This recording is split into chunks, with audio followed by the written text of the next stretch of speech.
Menu sections define how your menu is organized.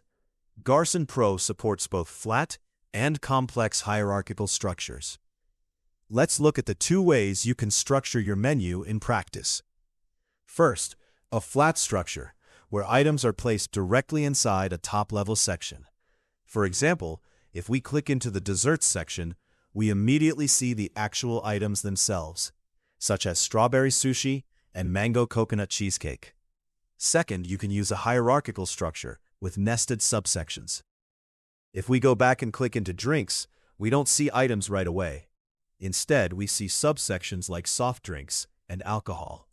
Items are only created at the lowest level of these nested sections. No matter how simple or complex your menu is, menu items can only be created at the lowest level of the hierarchy, and only top-level menu sections can be assigned to locations. Let's look at how visibility and availability are displayed. On each menu card, you will see status badges. For example, a section marked as unavailable in red, but still visible, will appear on the customer's mobile menu so they can see what you offer. But ordering from it is temporarily blocked. If a section is marked as hidden, it will be completely removed from the customer's view. Sections showing available and visible function normally. To modify a specific section's details, including manually changing its visibility or availability status, you simply click the Change button on its card. Now, let's see how to highlight specific items using tags.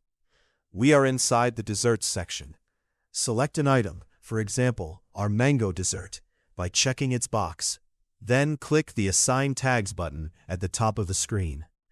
In the Tag Assignment window, we will select the popular tag to highlight this specific dessert. Let's switch over to the mobile demo view to see how this looks for the customer. As you can see, the popular tag is now visually highlighted right next to the dessert item, helping it stand out. Finally, for a menu section to appear for customers, it must be assigned to a location. To do this, navigate to the Locations page. Find the location you want to update, and click directly on the List of Menus button located on the location card itself. This opens the assignment list for that specific location. Here, we will select our top-level drinks section and save the changes. That's it. You now know how to navigate flat and nested menu hierarchies, apply item-specific tags, and assign menus to your locations.